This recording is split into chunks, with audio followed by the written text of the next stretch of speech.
여행할 때 함께 동행자가 누구인가에 따라서 그 여행은 즐거움이 될 수도 있고 또한 괴로움이 될 수도 있습니다. 어느 여행을 단체로 갔는데 룸메이트가 그 방별 리스트를 보니까 그 룸메이트가 하나님 이렇게 적혀 있다면 여러분 환호성을 지르시겠습니까? 아니면 불편함을 느끼겠습니까?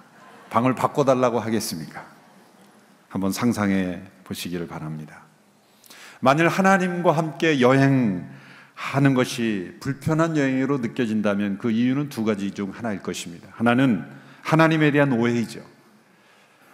일주일에 한 번 한두 시간 예배당에서 만나는 것은 괜찮지만 내가 여행하는데 함께 방을 쓰면서 여행하기에는 좀 불편한 분이다 라고 생각하는 것은 하나님은 굉장히 완고하고 엄격하고 또 냉혹한 그런 하나님으로 오해하고 있을 것이기 때문입니다. 그런 이유가 아니라면 두 번째 이유는 그 사랑이 많고 너무나 좋으신 하나님께서도 용납하기 어려운, 하실 수 없는 그런 삶이 있기 때문에 하나님을 그 여행에 모실 수가 없기 때문입니다. 하나님과 함께 하는 여행이 좋은 것임을 알면서도 여전히 그 하나님의 임재하심이 불편하게 여기는 것은 우리 안에 죄가 있기 때문일 것입니다. 인생은 하나님과 함께하는 여행입니다. 우리의 믿음의 삶은 하나님과 함께 여행하는 삶인 것이죠. 그 하나님과 함께 여행하는 것이 고통이 아니라 불편함이 아니라 즐거움과 기쁨의 여정이 될 수 있게 되기를 바랍니다.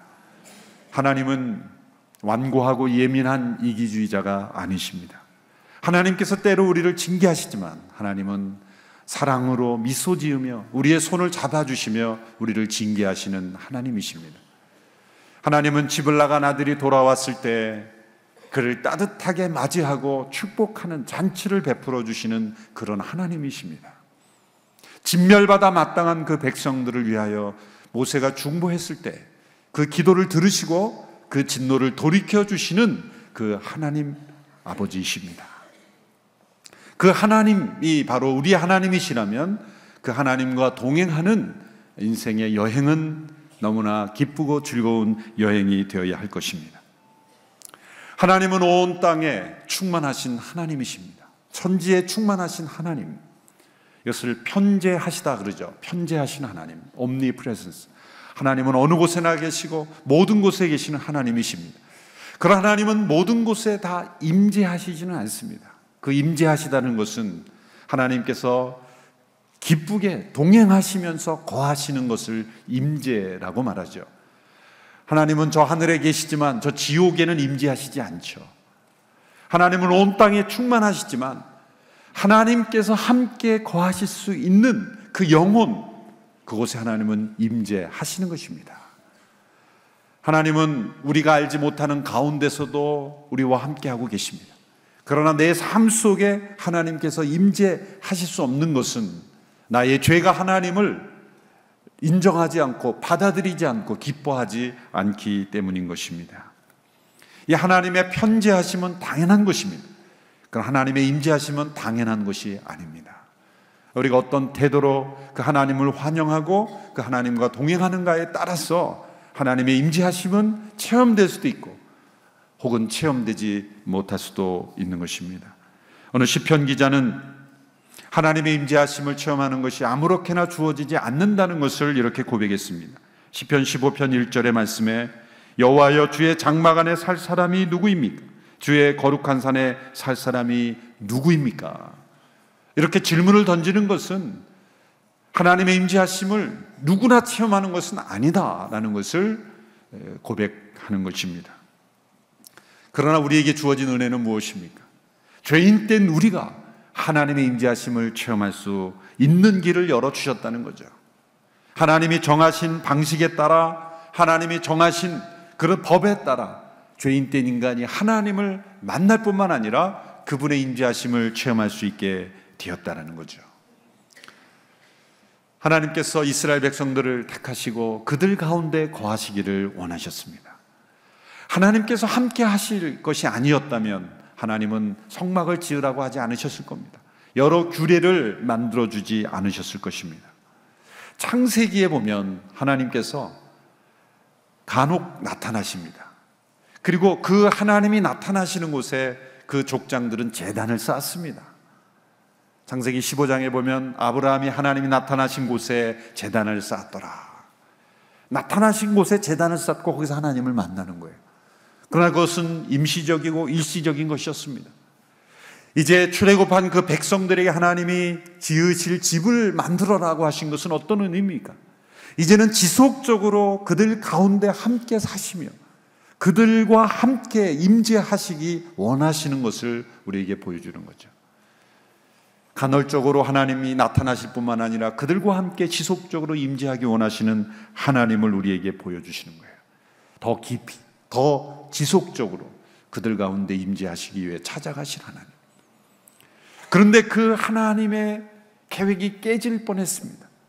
이스라엘 백성들이 모세가 산에 올라갔을 때, 금송아지를 우리를 이끌어낸 신이라고 그렇게 숭배했을 때 하나님은 그들과의 관계를 끊으시고 그들을 진멸하기를 원하셨습니다.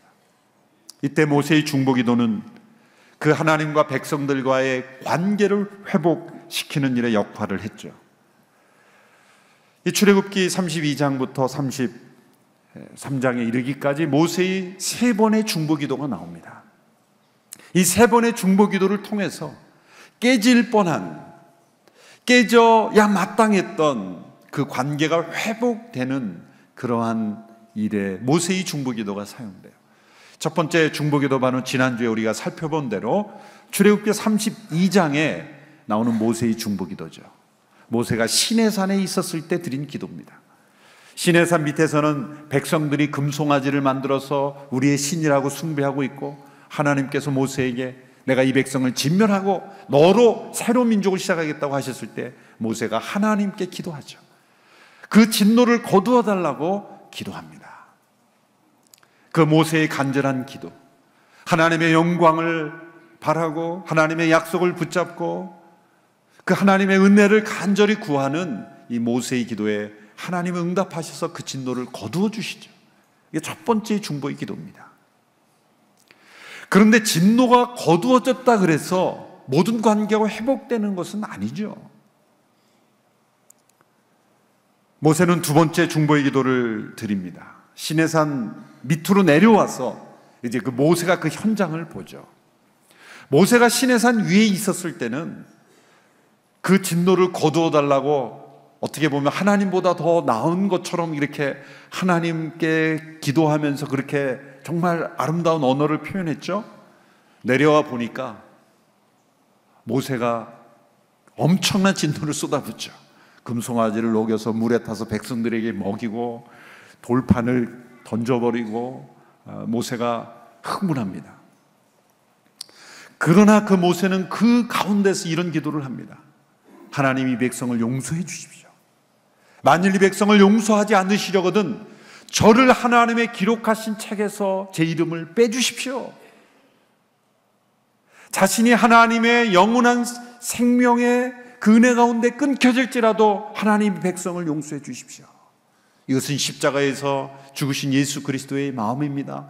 자기 자신을 희생함으로써 그 백성을 구원하는 그런 예수 그리스도의 마음입니다. 사도 바울도 이런 고백을 했죠. 로마서 9장에서 내가 그리스도로부터 끊겨질지라도 내 동족 이스라엘이 구원되기를 원합니다.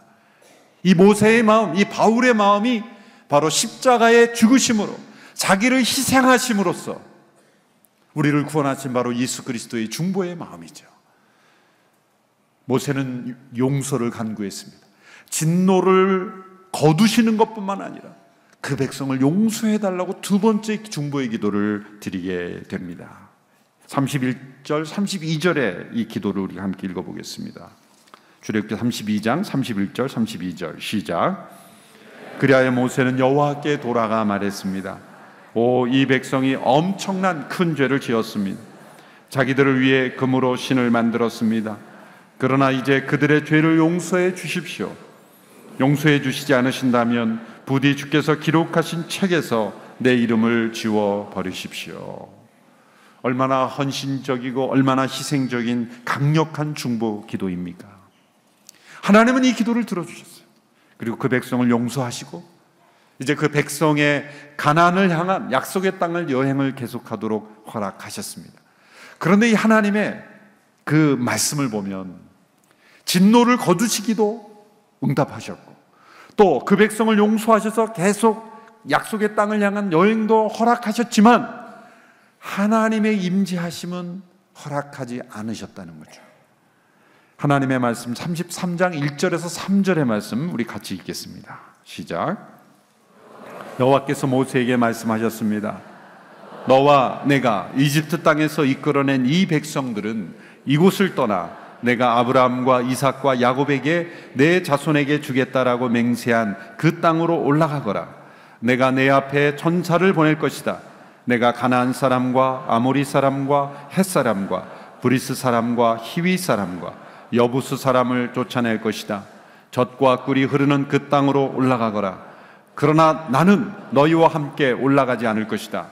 너희는 목이 곧은 백성들이니 여차하면 내가 가는 도중에 너희를 멸망시킬지 모르니 말이다. 자, 이 말씀은 이런 내용이죠. 약속의 땅으로 가라, 그렇게 허락하셨어요. 그리고 천사를 너희 앞에 보내주겠다, 인도해 주신다는 거예요. 그러나 나는 너희와 함께 동행하지 않겠다. 진노로부터 건집받고 또 용서하심으로 그 여행을 허락하시고 천사를 보내 인도하시겠지만, 그러나 나는 너희와 함께 동행하지 않는다, 임재하시지 않는다는 거죠. 지금 하나님을 아주 속 좁은 사람처럼, 이 속이 좁아서 마음이 다 풀리지 않아서 나 너희랑 안 갈래, 그렇게 그런 옹졸한 그 하나님으로 이해하시면 안 됩니다. 이거는 이스라엘 백성들을 위해서예요. 내가 너희와 함께 동행한다면 너희의 이 상태의 모습으로는 너희는 도중에 멸망당할지 모른다. 그 백성들을 위해서 임재하시지 않는 거예요. 여러분, 진노로 건져받고 용서받는다 그래서 친밀한 관계가 다 회복되는 건 아니죠. 인간관계도 마찬가지잖아요. 누가 누군가에게 잘못한 것을 용서해 준다 그래서 그것이 곧 친밀한 관계가 회복되는 것은 아니죠. 그것은 또 다른 문제입니다. 내가 누군가를 용서한다 그래도 그 사람과 동행하는 그런 함께하는 삶은 안 할 수도 있는 겁니다. 그렇지만 용서는 가능한 거예요. 자, 이스라엘 백성들은 지금 어떤 상황입니까? 하나님의 임재를 잃어버린 것입니다. 이 금송아지 사건이 완전히 회복되지 않은 것입니다. 진노로부터는 면제받고 그리고 용서는 받았지만 그러나 하나님의 임재는 아직 회복되지 않은 이런 상태. 이 하나님의 말씀을 듣고 백성들은 통곡합니다. 회개합니다. 그 회개의 증거로 자신들이 이 치장하고 있는 모든 장신구들을 다 벗어버렸다 그랬어요. 그래서 애굽으로부터 나온 아직 애굽의 그 잔재들, 애굽의 문화들을, 그들이 하나님 없는 삶을 가지고 있는 것을 다 청산하면서 그들이 회개합니다. 그리고 이제 모세는 세 번째 중보기도를 드리는 것입니다. 그것이 바로 오늘 본문에 나타난 모세의 중보기도죠. 12절 13절 이 모세의 세 번째 기도를 우리 함께 읽어보겠습니다. 시작. 모세가 여호와께 말했습니다. 주께서 내게 이 백성들을 이끌라고 줄곧 말씀해 오시지 않으셨습니까? 그러나 나와 함께 누구를 보내실지 알려주지 않으셨습니다. 주께서 말씀하셨습니다. 내가 너를 이름으로 알고 너는 내게 은총을 입었다라고 말입니다. 주께서 나를 기쁘게 여기신다면 제발 주의 길을 내게 가르쳐 주셔서 내가 주를 알게 하시고 계속해서 주께 은총을 입게 해 주십시오. 또 이 민족이 주의 백성임을 생각해 주십시오.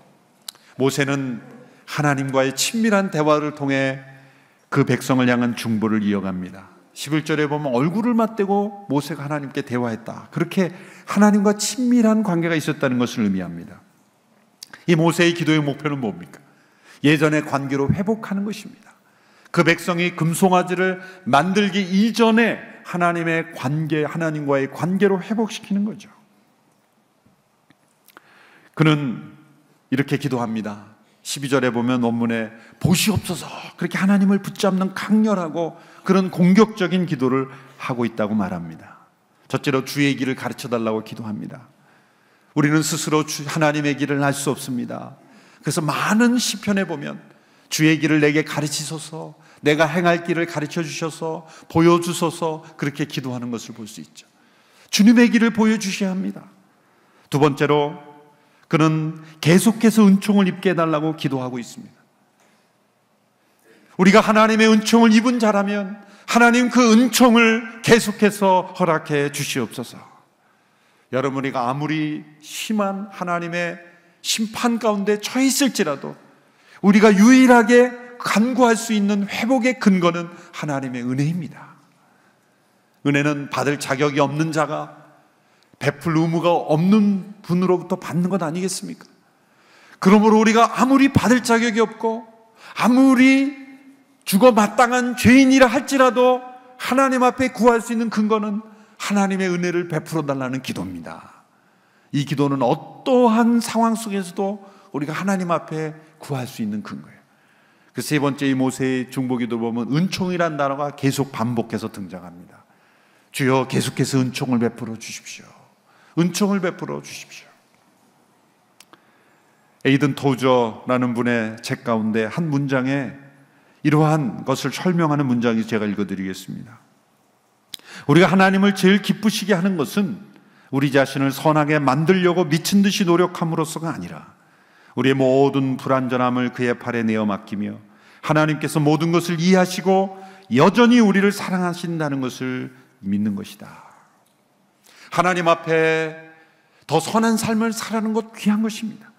그러나 그것이 우리가 하나님 앞에 나아가는 근거가 돼서는 안 되며 우리는 여전히 불완전하고 죄 가운데 있지만 하나님의 은혜를 구하는 그 겸손한 마음, 간절한 마음으로 나아가는 것, 그것이 하나님이 기뻐하신다는 거예요. 하나님의 은총을 입게 해달라 이렇게 기도합니다. 그리고 세 번째로 이 민족이 주의 백성임을 생각해 주십시오. 내 백성이 아닙니다. 모세의 백성이 아닙니다. 하나님의 백성입니다. 이렇게 호소하고 있습니다.